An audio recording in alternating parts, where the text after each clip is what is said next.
Tonight at 10, we're in Washington, D.C., where President-elect Donald Trump has held his first ever meeting with President Obama. Mr. Trump, who takes office at the end of January, flew into Washington to talk about the transition of power.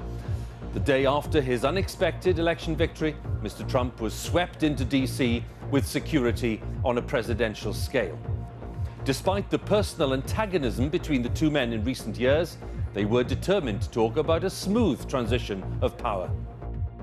I believe that it is important for all of us, regardless of party and regardless of political preferences, to now come together, work together, to deal with the many challenges that we face.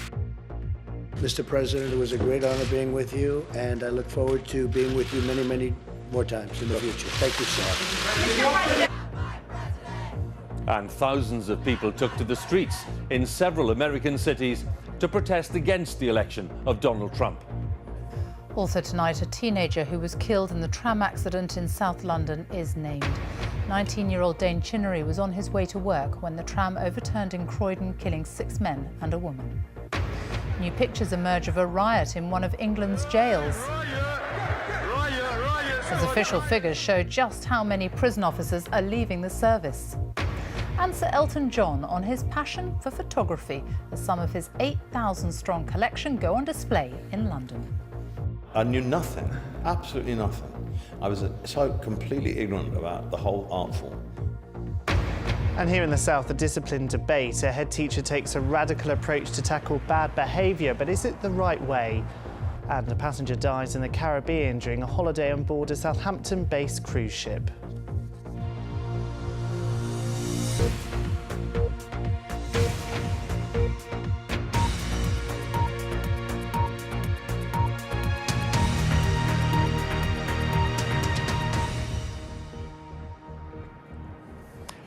Good evening from Washington, where Donald Trump has visited the White House and met Barack Obama for the very first time. They had talks in the Oval Office and committed their teams to ensuring a smooth transition of power in the new year. Mr. Trump, who promised during the campaign that he would tear up Mr. Obama's legacy, told reporters today that they discussed some of the great things that have been achieved, and he called the president a very good man. Our North America editor John Sopel reports on today's encounter between the outgoing and incoming presidents. From January, it will be Air Force One, but Donald Trump flew into Washington on his own signature plane ahead of another extraordinary day in the political story of the United States. And then the jaw-dropping, pinch-yourself, rub-your-eyes moment, Donald Trump sitting down in the Oval Office with Barack Obama. Past contempt and loathing put aside as the president and, well, the apprentice met to ensure a smooth transition.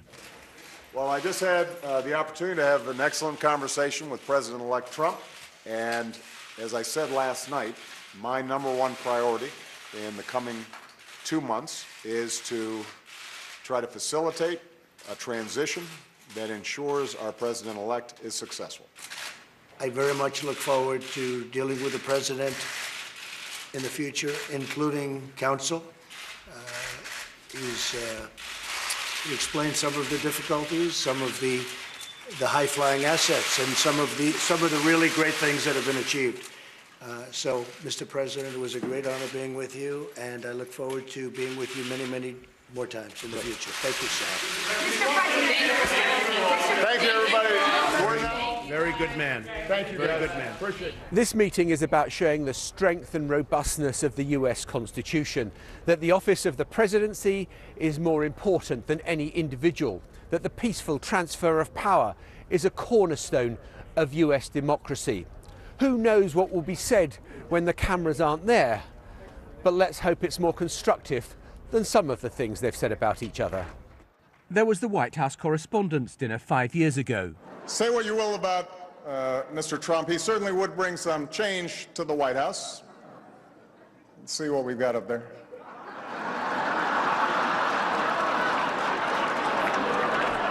And the insults have gone back and forth ever since. Donald Trump is uniquely unqualified to be president.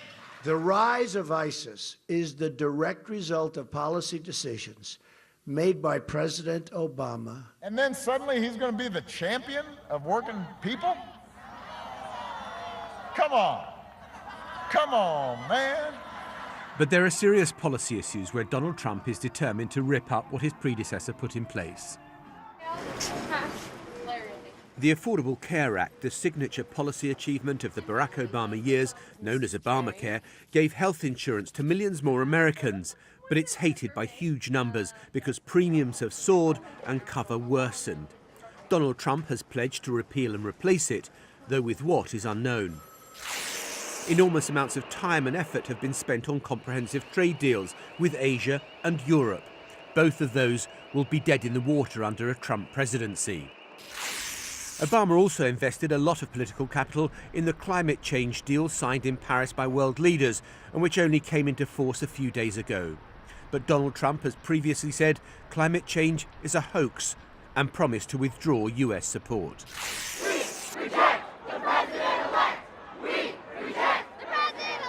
Another important feature of American democracy was on show last night, the right to protest.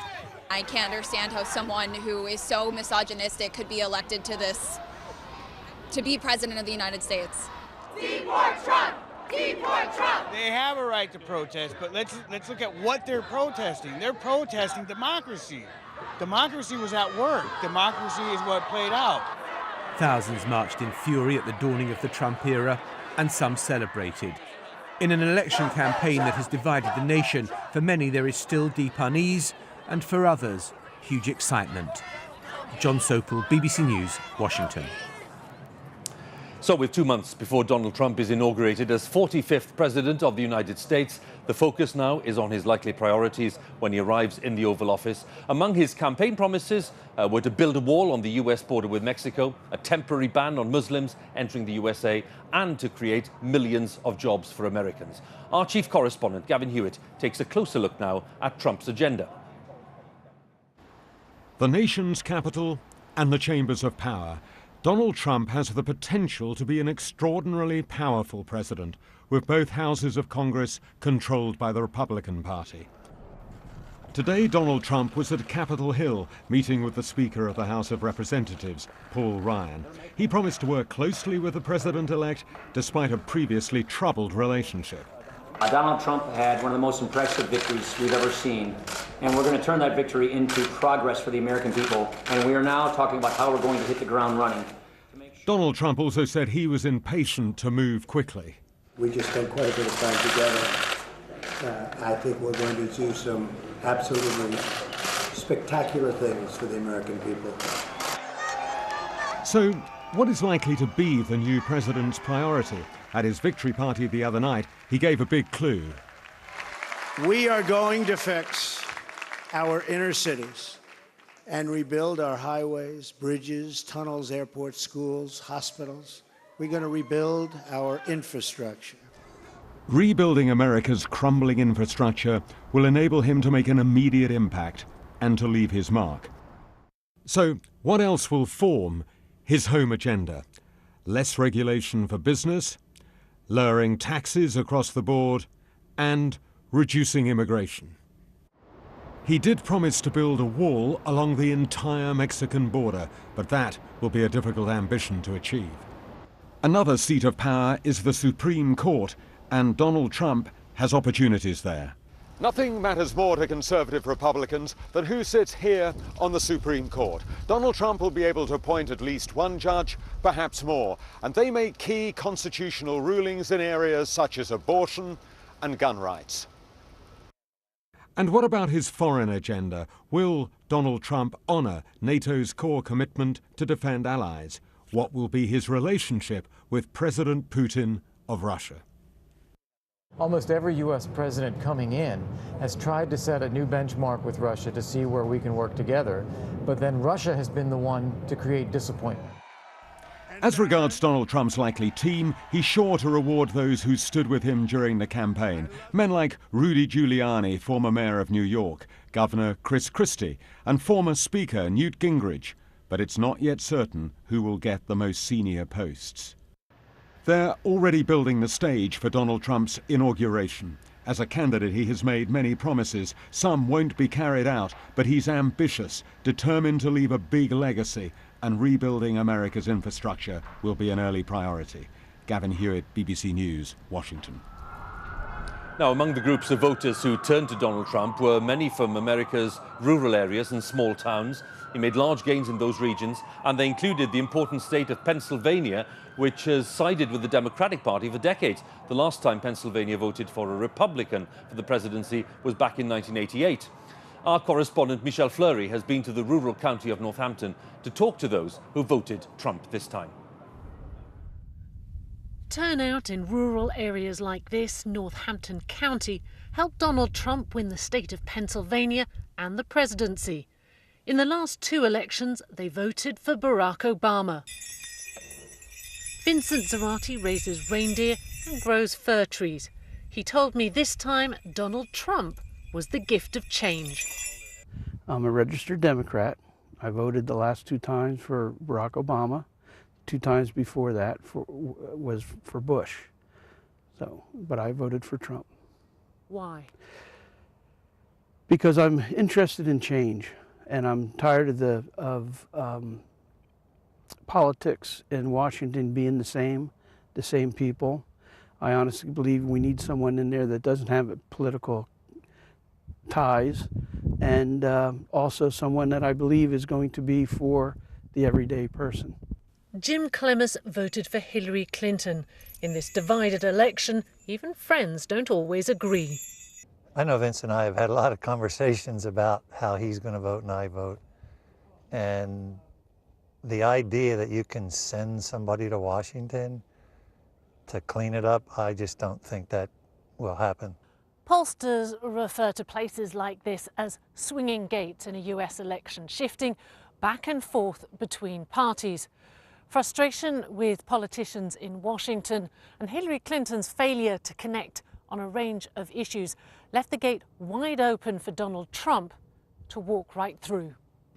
A couple of miles down the road, we met 2 construction workers, Trump supporters, who said his outsider status meant he understood the country's challenges. He spoke what most of America was thinking. To where the people said, wait a minute, this guy's talking about what we're talking about at our kitchen table. Hold on a minute, this is our guy. Honey, but we're a Democrat. I don't care, this is our guy. But can this guy govern America in a way that will serve these voters' interests and build on the gains Republicans have made in this former blue state? Michelle Fleury, BBC News, Northampton County, Pennsylvania. Well, a Trump presidency could, of course, have significant implications for the rest of the world, particularly given his views on global trade. And today, the Chancellor, Philip Hammond, was meeting China's Vice Premier in London. And one Chinese minister described Mr. Trump's words on trade as just campaign rhetoric. Our economics editor, Kamal Ahmed, reports now on the impact that President Trump could have on global trade. During the campaign, he made his position pretty clear. We can't continue to allow China to rape our country, and that's what they're doing. Americanism, not globalism, will be our new credo. Today, a different tone. The Chancellor with open arms, welcoming a Chinese government delegation to the stock exchange, a countdown to new deals on Chinese money for banking and house building. Britain is not following Mr. Trump's line. We believe that free trade and open markets are good for prosperity, good for the protection of jobs in this economy. But we do also recognise the concerns that there are around dumping and unfair practices. For the Chinese, it's all a little bit uncomfortable. President-elect Donald Trump has accused China of raping America with cheap imports. Do you think that language is appropriate? I think he said those words in order to boost his chances of being elected. Economic cooperation exchanges have yielded tangible benefits. These benefits should be recognized by the president-elect. Mr. Hammond said Britain's relations with China were wide-ranging and productive. Pretty careful words in there from the Chancellor on what is a pretty stark difference in approach to free trade with China between Britain and Donald Trump. The Chancellor made it clear that Donald Trump had only been president-elect for 2 days and that he would need time to consider his approach. There are certainly plenty of people in the UK who hope that Donald Trump's tone will soften. World trade matters, particularly to Britain, leaving the European Union and looking for new trade deals. If Mr. Trump doesn't like China much, who does he like? Mr. Domingo, good to see you. Before the presidential election, I asked his trade advisor if a free trade deal with the UK was a priority. They're leaving the EU, in our estimation, for the right reasons. They've lost control of their economy, their job creation engine. So why shouldn't we be working with like-minded people before we do deals with anybody else? You can't always get what you want. President Trump could well be very different from campaigning Trump. He may have said he was willing to launch a trade war with China, but given we are talking about the world's two largest economies, many will be advising against it. Kamal Ahmed, BBC News. Well, earlier today, we were told that Mr. Trump had a telephone conversation with the Prime Minister, Theresa May, and they discussed the so-called special relationship between Britain and the USA. Our North America editor, John Sopel, is with me here in DC. And John, we understand that Mrs. May will be here sometime in the new year. Yeah, and the phone call took place. There's been some kind of question mark. Why was she only the 9th person that Donald Trump called on his list? I think, having lived here for a couple of years, the thing you learn is that the special relationship matters a lot more to the British than it does to the Americans. I wouldn't read too much into this. Donald Trump made clear to me when I saw him in Dallas about 15 months ago at the start of this whole campaign that the special relationship would be absolutely safe in a Trump presidency. The other point to make about Donald Trump is he was inspired by what happened in Brexit. And I was with him in Scotland when he went to visit his golf course at Turnberry, and he suddenly saw that if Britain could vote for Brexit, then the American people could take a leap with him. And it was what he kept on talking about, and also made clear that he would be very keen to do trade deals with the UK, and thought it was a terrible thing that Barack Obama said that Britain would go to the back of the queue for any trade deal. Should explain, John, that people at home can hear some voices. There are lots of protests and have been overnight, and there's a group here today asking for Barack Obama to stay on for another 4 years. It's a sign of the temperature. Yeah, it's a sign of the temperature. This is a city which voted Democrat. I think if you would go to Republican strongholds, you wouldn't find these protests either. But I think it shows an anxiety in America about what the policy is going to be going forward. And what we've seen today from Donald Trump is him identifying 3 key areas that he wants to focus on. One is trade deal and trade and the economy, jobs, what he can do for that. I think infrastructure spending will be fascinating to watch. I think he wants to do a New Deal type too, going back to almost Roosevelt type spending levels, building bridges, roads, railways, because in parts of America it looks very backward. Health reform, he wants to repeal and replace Obamacare. What that will look like, we still don't know the detail of. And the third thing is border security that he's talked about throughout the campaign. He didn't talk about building a wall, and when a reporter asked him, what about banning Muslims? He said, thank you very much, ladies and gentlemen, and walked on. There are clearly certain things he doesn't want to talk about. He's in a very conciliatory phase. He's talking about uniting the American people. But the policies he pursues and the people he puts in place will give us an idea of what the direction will be of a Donald Trump presidency. Could be a very eventful 4 years ahead, John. Thanks very much. John Sopel there, our North America editor, once again with me here in Washington, D.C., with the White House, of course, behind us. There's more reaction online, by the way, to the Trump win. There's an account there of the visit of President-elect Trump to the White House today, an analysis by John and colleagues of the likely direction of his presidency. And the address, once again, for you, bbc.co.uk/news, and you can go there to the links to the US elections. Well, that's it from Washington, D.C. tonight. Sophie, it's back to you in London. Hugh, thank you. 6 men and a woman are now known to have died in the tram crash in Croydon in South London yesterday morning. One of them has been named as 19-year-old Dane Chinnery, who was on his way to work. One of his friends who survived the crash has been describing what happened, as Emma Simpson reports. The tram which came off the tracks. Today, the painstaking search for clues. How a short morning commute could end like this. 19-year-old Dane Chinnery was on his way to work, one of the 7 who died. His friend was with him. He survived and is now home from hospital. He was just a genuine lad, really, and it just didn't deserve to happen to him. And I just wish that if I'd known it was going to happen, I just wish that I could have grabbed onto him and tried to keep him alive, sort of thing. My legs were actually under the tram, but when I managed to get out and someone pulled me out and managed to move my legs about and that, I tried to help as many people. But in the end, the police turned up and managed to get us all out. New Addington is where Dane lived, and many other passengers who got on board with him. The community here is reeling. It's devastating, to be honest with you. People just going to work, said goodbye, go out in the morning, they've gone. It's really, really upsetting. We've seen it on the television, and we all know that corner, and they do go too fast around that corner. This is where the tram began its journey. Some services are running today. Thousands of commuters use this every day, a system which has a good safety record. And here's the view from the cab, the same journey on a different day. There was a 12-mile-per-hour speed limit round this bend. Rail investigators believe it was going significantly faster, something police are also focusing on. Well, they're not dissimilar lines of inquiry, but of course we won't be speculating on any of those issues yet. Could the driver have fallen asleep or blacked out?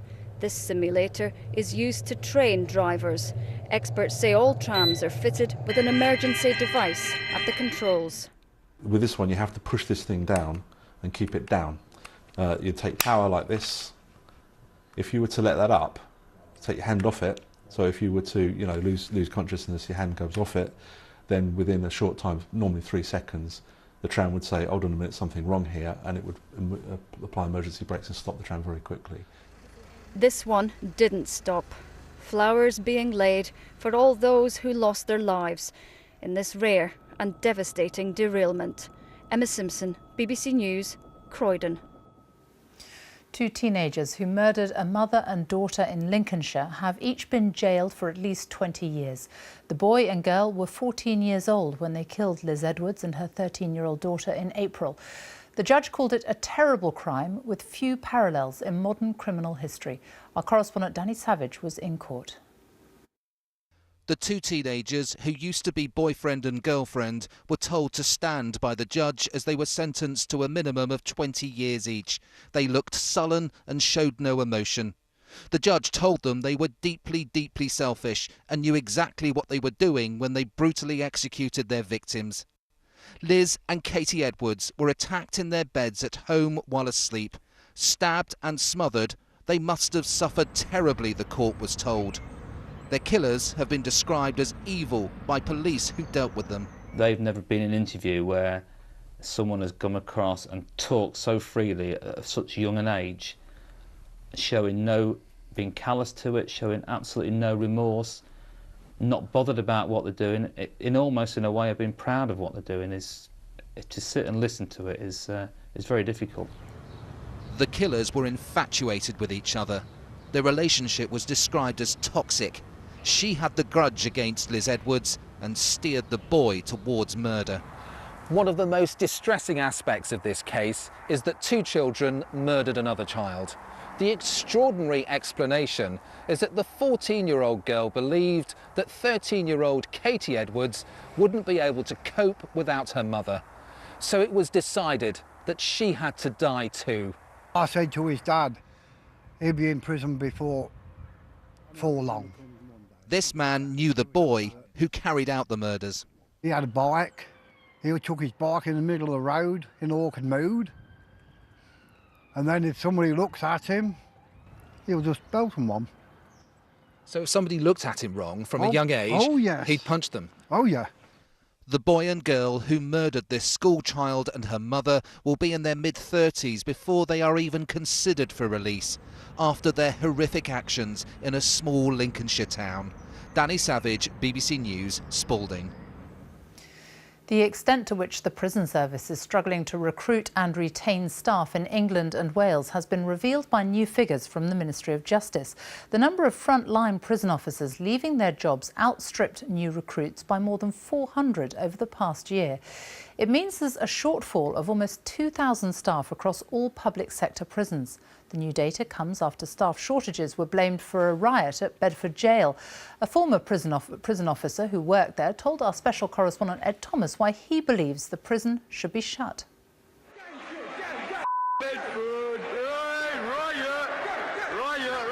Out of their cells and in control. This new footage of the riot inside HMP Bedford was passed to the BBC. A jail described as an example of everything that's wrong with the prison system. It was like an internal war. It just oozed violence. It was horrendous. This former prison officer left Bedford before the riot. He also served in the armed forces and would only speak to us if we changed his voice and protected his identity. Did you feel safe inside that prison? Not at all. It was safer being on tour in Iraq. 100%. What's going wrong in that prison? There's not enough manpower. The jail's overcrowded. You haven't got the time to search inmates, and you've got people leaving every day. I couldn't handle it anymore. It was crazy. Inspectors at HMP Bedford found it to be overcrowded, understaffed and unsafe. A report said officers struggled with unlocking inmates from cells, and that incidents of prisoner self-harm had almost doubled in the previous 6 months, from 67 to 121. The Chief Inspector of Prisons wrote, "Prisoners told us it was easier to get illegal drugs than it was to get clothes." The challenges inside jails like Bedford explain in some way why so many officers are leaving. With drug abuse and violence on the rise, one officer here told me that because of staff shortages, he no longer felt safe and was looking for a new job. The government has promised an extra 2,500 officers, but the Prison Officers Association wants guarantees on safety and recruitment, and without them is threatening to walk out of jails. For prison officers to strike, it's illegal and surely incredibly irresponsible. No, not at all. When you're talking about people's safety and their lives that are at risk, then, if there's a need to take strike action, then we fundamentally believe we need to do that to protect our members and prisoners. What do you think should happen next to Bedford? HMP Bedford. It should be demolished. The entire thing should be brought to the ground. Tonight, the government said it's committed to prison reform and recruiting extra staff. The challenge is keeping hold of them and keeping our jails safe and secure. Ed Thomas, BBC News, Bedford. There have been chaotic scenes outside banks in India after the government withdrew high-value notes from circulation in an effort to crack down on tax avoidance and fraud. With customers desperate to change their money into legal tender, some banks say they have started to run out of cash. Now, he's one of the best-selling, award-winning musicians of all time, but Sir Elton John also has what's regarded as one of the finest collections of photographs in the world, including iconic images from the 1920s and 1950s.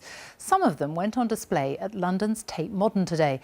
Our arts editor, Will Gompertz, went to meet Sir Elton and asked him how his passion for photography came about. The Underwater Swimmer by André Cortège, I think, is probably the best photograph, or the most important photograph ever taken for me. Because? It's influenced so much in the art world, not just with photography and painting and fashion. It all started when you came out of rehab. I got sober, and after I got sober, everything I liked before, artistically wise, I changed. Well, I used to collect Art Nouveau and Art Deco, and I hated that as soon as I came out. I just don't know what had changed. I'd never noticed photography as an art form, and as you can see, it's kind of overtaken my life.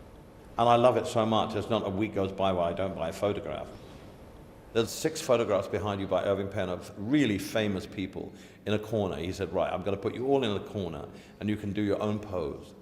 And it's an extraordinary thing to have asked these people to do. But their personality and their talent is so strong, they all come out of these photographs holding their own.